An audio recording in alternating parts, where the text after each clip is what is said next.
Phil Foden, Cole Palmer, Bukayo Saka, and Rodrygo. Rank these superstars from 1 to 4. First things first, we look at Phil Foden's stats. And to be honest, he's having a good season in the Premier League. Having a good season.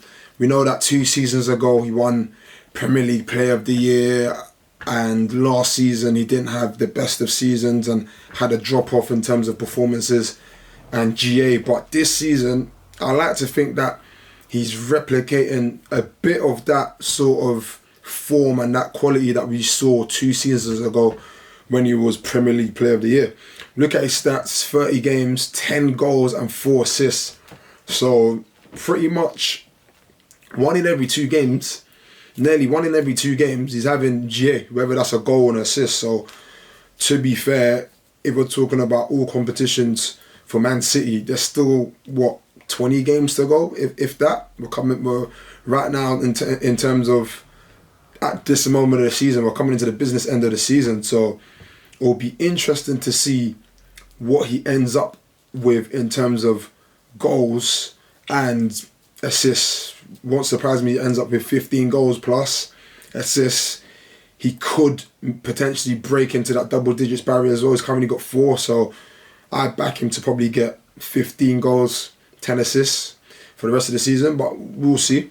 We move on to Cole Palmer, who's had an injury hit season, obviously at my beloved Chelsea, but he's played 13 games and he's got 5 goals.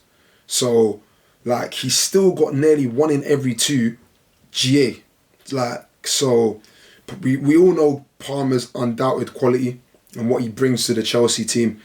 And I just think that if Cole Palmer is fit for the whole season, we see the numbers that he usually puts up for the last couple of seasons since he's been at Chelsea. So Cole Palmer's quality is undoubted.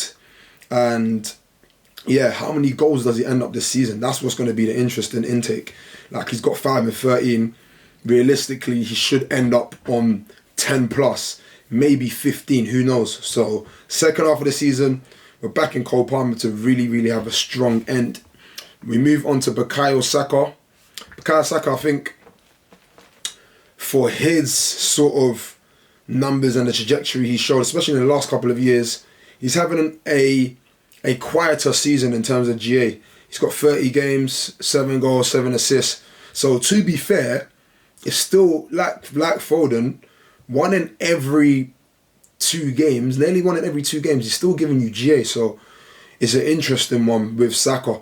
Where Saka's pulled up, a bit similar to Palmer, GA Saka really gives you strong numbers, especially in the last couple of seasons. So I think 2 seasons ago might have been his best season for Arsenal in the Arsenal shirt. Don't quote me, I could be wrong, but I believe 2 seasons ago was the most GA that he had in the season. So he's had a bit of an injury hit season to a certain degree, not as much as Palmer this season, but I still think that Saka will end up on 10 plus goals and 10 plus assists as well, which he's done for the last couple of years. So yeah, and then finally we move on to Rodrygo. Rodrygo is an interesting one because start of the season, before Xabi Alonso went in the last couple of weeks, start of the season he weren't even playing. He weren't even coming off the bench. He was getting 0 game time, and there was a lot of speculation about him leaving. Manages to stay. And yeah, looking at his stats, 24 games, 3 goals, 6 assists. So I do think in terms of his numbers, he really needs to step it up. What will be interesting is how many of them games has he started. He probably hasn't started half of them games, them 24 games. So we know Real Madrid, probably the most prestigious club in the world, arguably. Their competition for places is very fierce. So yeah, how much GA will Rodrygo end up on? I think he should. Like all the others, he should end up on double digits for goals and assists. So yeah, it'll be interesting to see what he does, and it'll be interesting to see what he does at the end of the season. Does he end up staying at Real Madrid, or does he go to another club, especially with the World Cup at the end of the season? So guys, let me know in the comments. Rank them from 1 to 4. And if you like the episode, please hit the like, comment, subscribe and share button. It's been your boy Melvin Minter. This has been Minter Madness. We are out.